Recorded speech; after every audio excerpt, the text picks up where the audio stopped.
Yeah. Hayward Howard Jr. Hayward Howard. I love Yeah, you gotta this. love the name.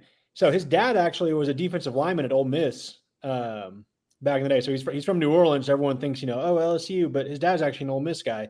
But he visited in mid-April at the Longhorn City Limits, and we talked to him afterwards, and he was all about Texas. I got very strong Texas vibes from him coming out of that visit. I know Texas loves him, obviously. But I put in a crystal ball just because, it just seemed like one of those recruitments where, in Texas recruits, the New Orleans era pretty well. They have Alan Clark now, Mark Orfe, the new cornerbacks coach. He just seemed like he was really loving Texas. We had asked him about the LSU offer that had just happened. He was like, oh, it's great, obviously, but he's like, I'm not, one of the kids that is going to lean towards the in-state school just because, they came in for me. But yeah. And it was funny too. He was saying how he was actually, he has I don't know if it's like of cows or of like bigger animals, but they saw Bevo and he said it scared him. He was like terrified of Bevo, but he got closer to him and felt better about him once he was around him for a little bit longer. But I thought that was a funny story.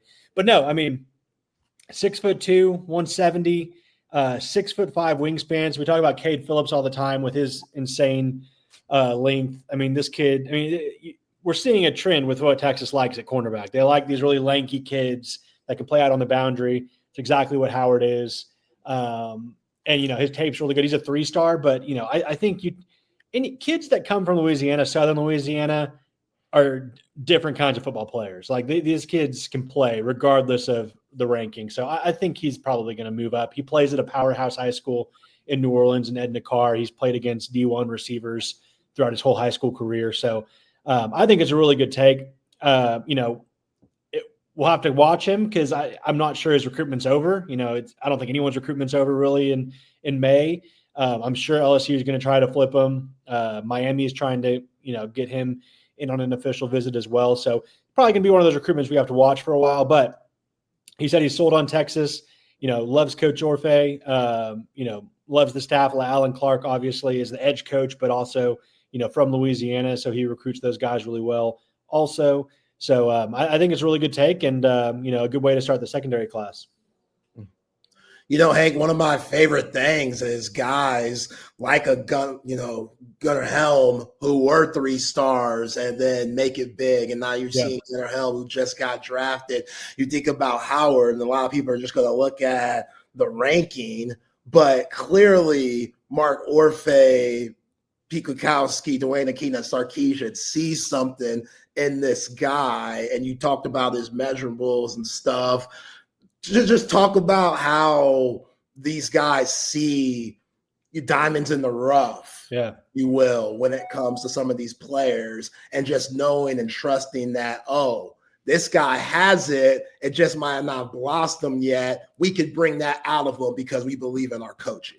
Yeah.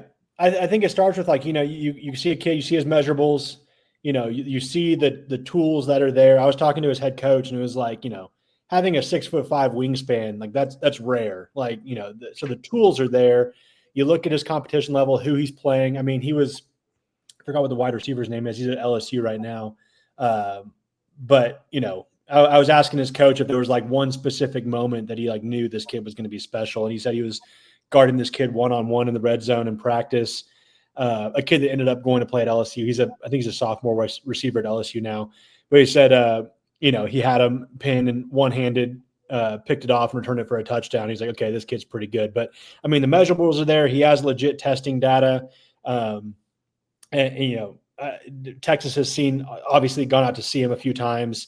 And again, they have those kind of critical – same thing with Saban. You have these and I think that's where Sark kind of gets this. You have kind of these baseline, tall, long – at cornerback, you move it across different positions, you put it, you match it to where it needs. But if you have those, then you can kind of move on. Then you go into the mental eval, you bring them in on campus, you watch film with them, you kind of get into their mind a little bit. I think they really liked what they saw out of Hayward Howard that day they had him in. And then, he has the tape as well. So I think it all, he's a kid that hasn't scratched, he's still working towards his ceiling. And so I think everything there, just a prospect that they can really project to, eventually be something pretty special. And Texas has some elite camps coming up, or an elite camp coming up. Yeah. So I believe so. There's a June. They're doing 2 elite camps. June. It's the Sunday. I think it's June 5th and then June 12th. So it's right before. There's Thursdays before the official visitors weekends, and then there's a June 1st elite camp as well, I believe. So they're actually doing like 3 this year. Usually there's like that big Texas elite camp that's kind of the first Saturday prior to official visit season, where we see a lot of offers go out. We've seen that's been the weekend where quarterbacks have committed. So it sounds like that's going to happen again, and then there'll be a couple extras. So it should be a very busy month of June with, prospect camps, and then obviously, 50 plus official visitors throughout those 3 weekends. Is that when Diabell committed? Yeah. So he worked out at the elite camp last year. They brought him in March of 2024. He was at the opening spring practice. They offered him, and then they brought him in to work out alongside another 2026 quarterback, Troy Hoon, who was also very high on Texas. Diabell had a really strong day. Obviously, that day they ran him through everything, with Milwee and Sark coaching him. And that was kind of when, it was Texas's race to. I think he committed like a week or 2 later. After that, he went home, talked about it a little bit. But same thing with KJ Lacey the year prior. He came out, had a really good camp at elite camp. KJ Lacey committed on the visit. So, we'll see if that happens this year. I think they're still kind of sifting through the quarterbacks. There's Peyton Houston. He's the only 27 quarterback that has an offer, and he's been to Texas several times. Or I think he's been twice this year already, maybe 3 times. He's supposed to be back in June.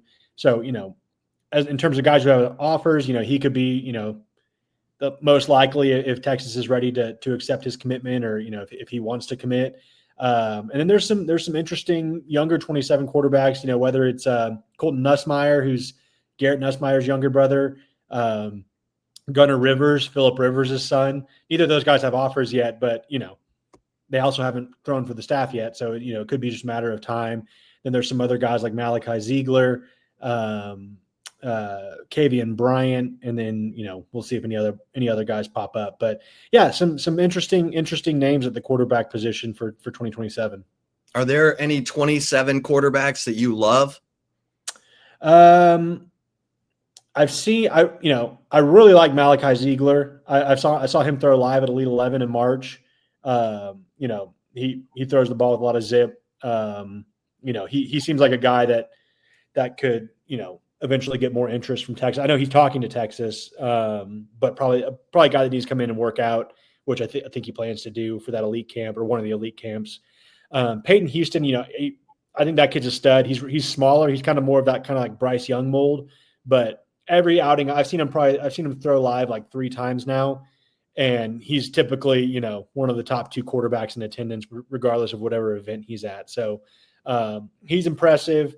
Gunnar Rivers, obviously, legacy. I think they're all pretty good, but the guys I've seen live are Houston and Ziegler, which I was impressed with. I saw Bryant throw too, and he was good as well. But I think the 2 guys to watch probably, and I'll be curious to see what happens with Gunnar Rivers and Nussmeier. I would imagine both guys, Texas brings both out. But Houston's been the one, the most buzz traction to Texas. And then Ziegler's been talking to Texas a little bit more. Those are the guys we actually have confirmed there's ongoing communication between the 2 parties. Yeah. Hank, in the 26 and the 27 class, which position group has the most depth to it? What has the most talent, where even guys that might be forgotten could be really good D1 football players? Yeah, that's a good question. I think the offensive line is a really strong class. Let me pull up the rankings just so I can reference a little bit. Offensive line, I know, jumps out to me right away, especially, a class Texas probably needs to sign, 5 guys at least in 2026. Hold on, we got a tweet. Hold on one sec. Okay. Texas is out on the road offering kids. Offensive line, Felix Ojo, obviously number 1 offensive tackle in the country, 5-star. From from Mansfield. Then you got John Turntine III from North Crowley. Those are kind of like your two guys you want the most. Obviously, they have Max Wright committed as well. But then, you look beyond just the state of Texas. There's other guys they really like along the offensive line, whether it's Sam Roserborough from Clearwater out in Florida. They've offered some guys out in California. They have a kid they really like, Malachi Lee out in Hawaii that Kyle Flood went out and saw recently. He's supposed to officially visit next month. So I think top to bottom, it's a pretty deep offensive line class, which is good for Texas. It's not getting a lot of buzz, but the wide receiver class I think is really strong. It's maybe not the best year ever, but out of state, I would say really, Jabari Mack, who's committed to LSU, Aaron Gregory out in Georgia, who's committed to A&M, Naeem Burrows from Jacksonville, who's committed to Clemson. Then you look in state with Caden Finley, who's obviously Jermichael Finley's son up in Aledo.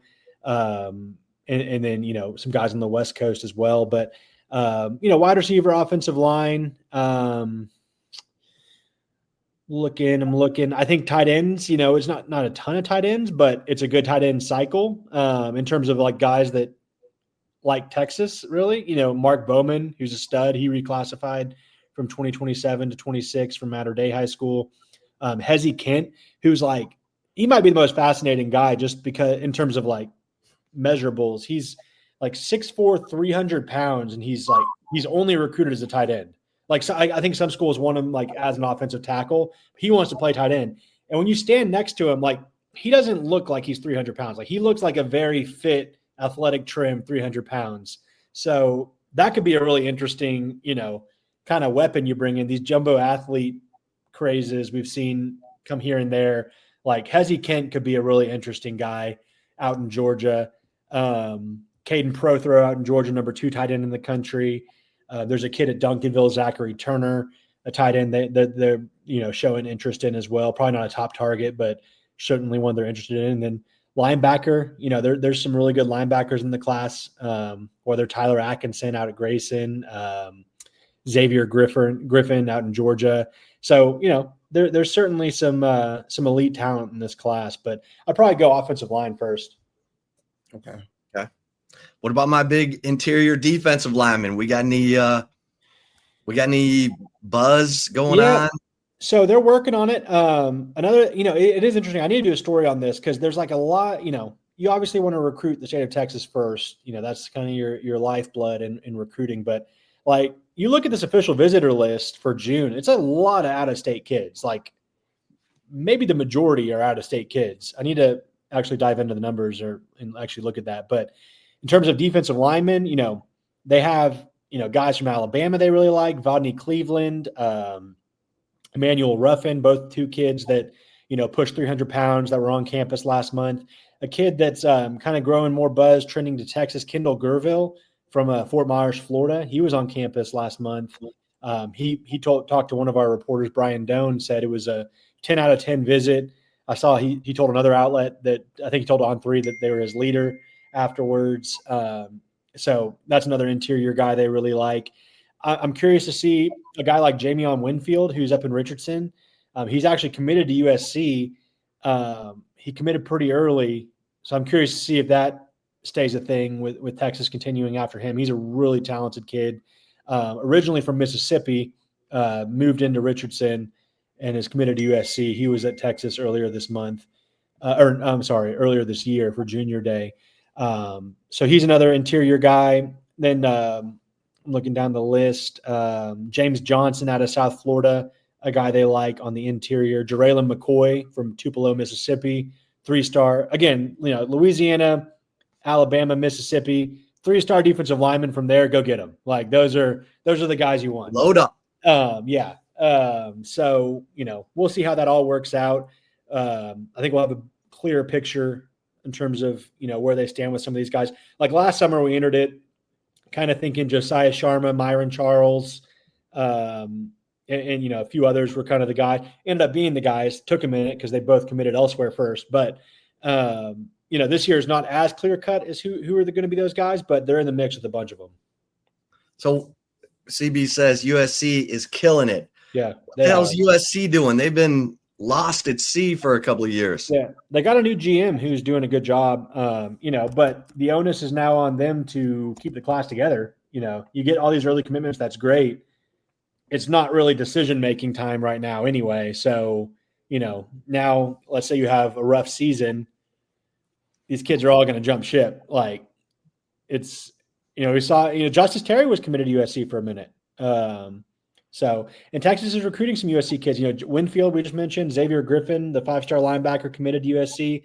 I think he's actually pretty strong with USC, but he's originally from Alabama. Alabama's trying to flip him.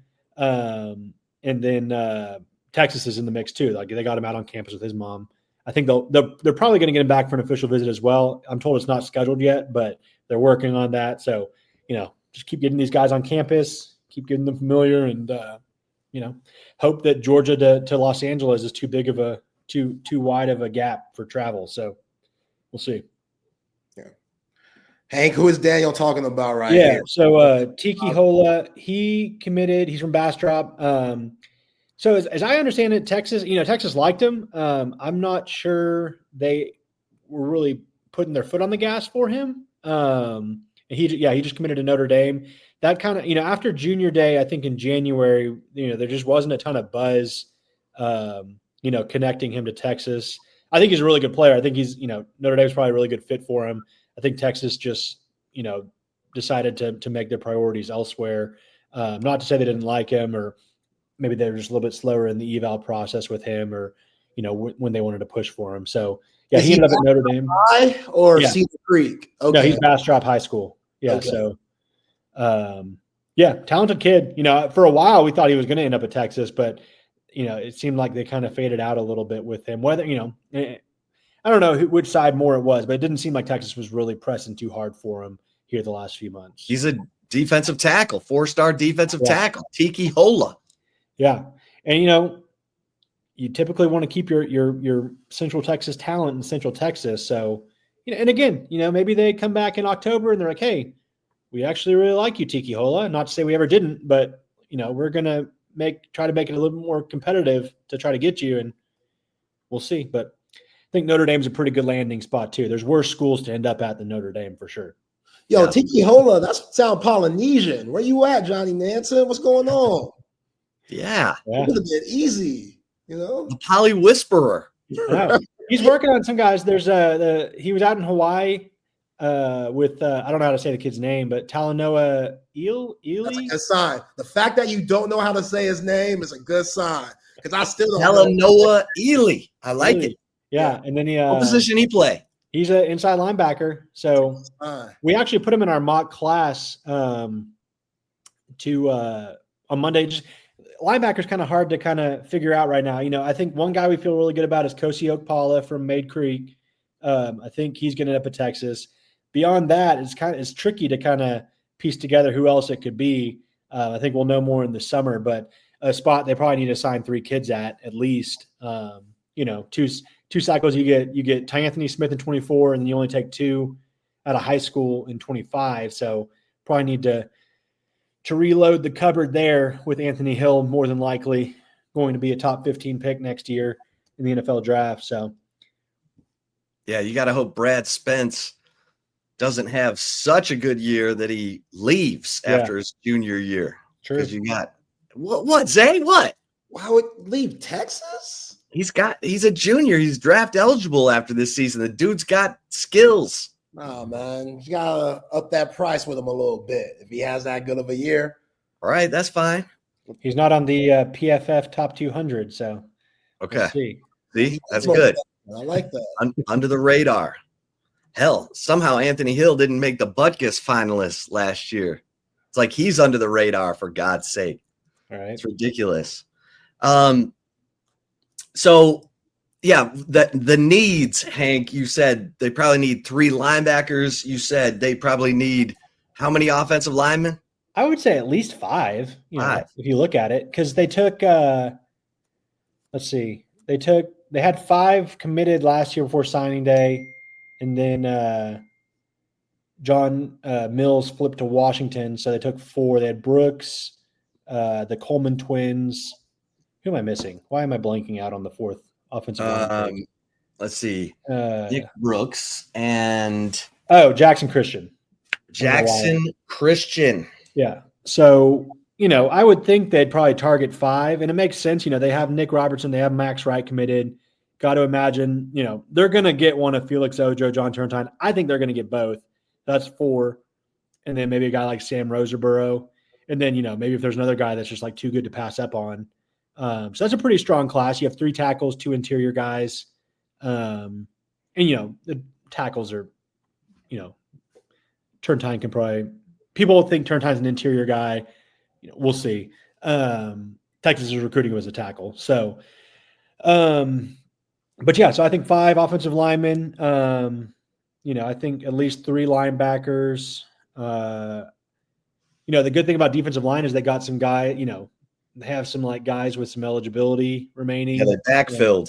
Yeah. So, maybe not as pressing unless, again, you could look at this and say like, it's not a need, but then in tech, this doesn't typically happen to Texas, but guys could transfer out. A position that wasn't a need could become a need. Like I don't think many people expected Mari Niblack to leave when he was probably going to get some heavy usage this year, but A&M had something else to say. So, yeah. What did Hank say? I mean, Zay, what did you say if Amari Niblack has better numbers than Jack Endries, you're going after Jeff Banks? I'm going to be pissed. Jack Endries. So Cooper Patagna on 24/7 just went on our board, and they actually boosted Endries in the top 150 of the rankings. They have him as the number 4 tight end in the portal altogether for both windows.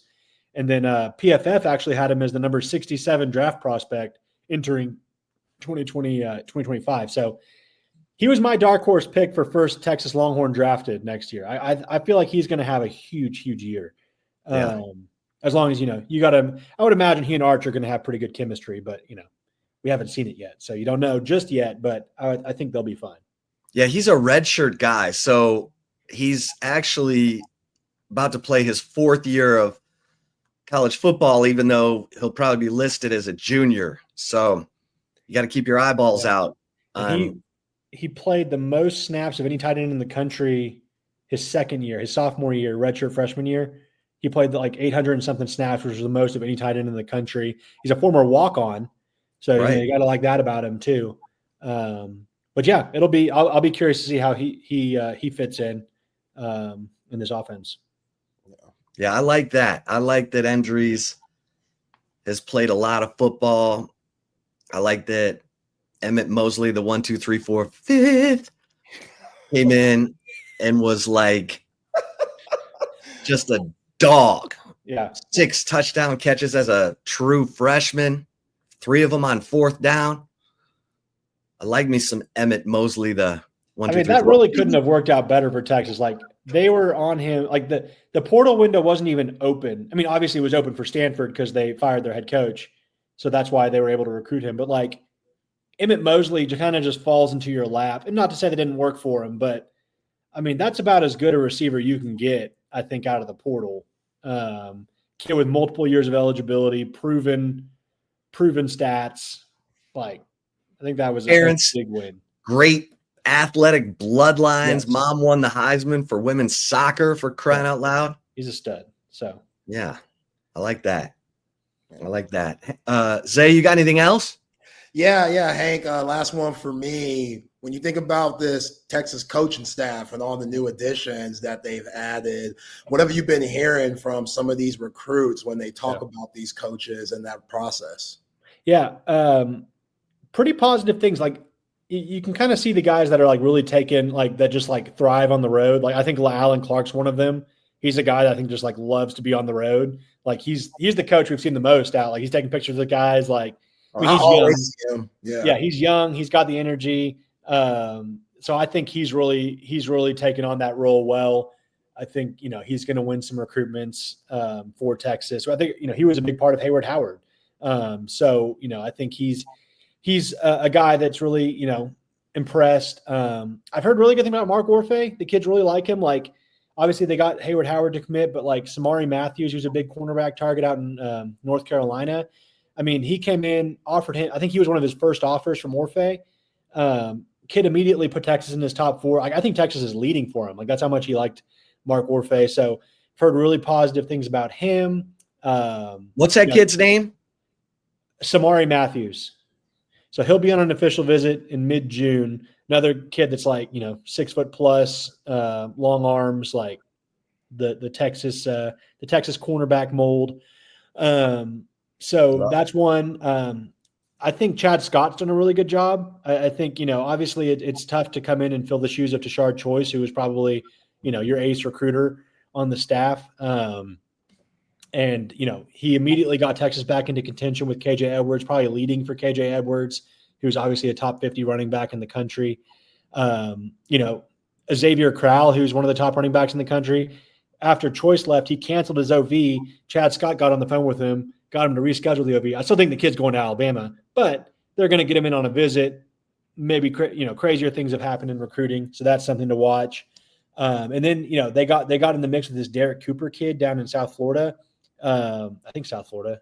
Let me check his high school real quick. So I'm not, but he's rated as an athlete. Yeah. Chaminade Madonna down in Hollywood, Florida. But, 6'1", 205-pound running back. He canceled his Penn State official visit. I think he's going to come into Texas that weekend next month. So he's done really good things as well. Plus, your coach that are already on the staff with, Chris Jackson's a strong recruiter. Dwayne Aquina, I think, is gonna get his guys. So but Clark, Orfe, Scott, I think they've done a really good job in their limited time on campus. So, when we look at Trevor Gooseby, this comes in.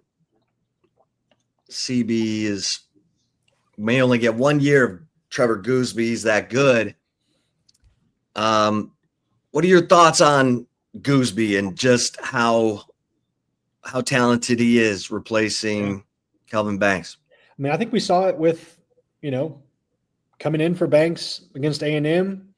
He held his own against a really good defensive front. How many guys got drafted off the A&M defensive front? Right. Like 3, I think. Yeah, Nick Skirton, Shamar Stewart, and Turner. But Turner got and drafted Turner. Yeah.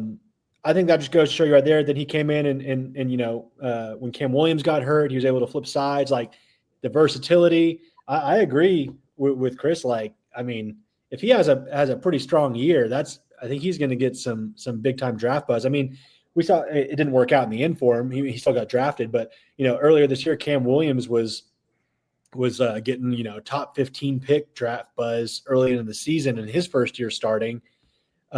Still went a little bit later, but if he can play like the way he was playing and later in the season when he was filling in and doing his job as the backup, I would not be shocked to see him be a draft board climber this time next spring. So we'll have to see, but Nick Brooks waiting in the wings. You can flip Brandon Baker over. So they've got some good guys coming up.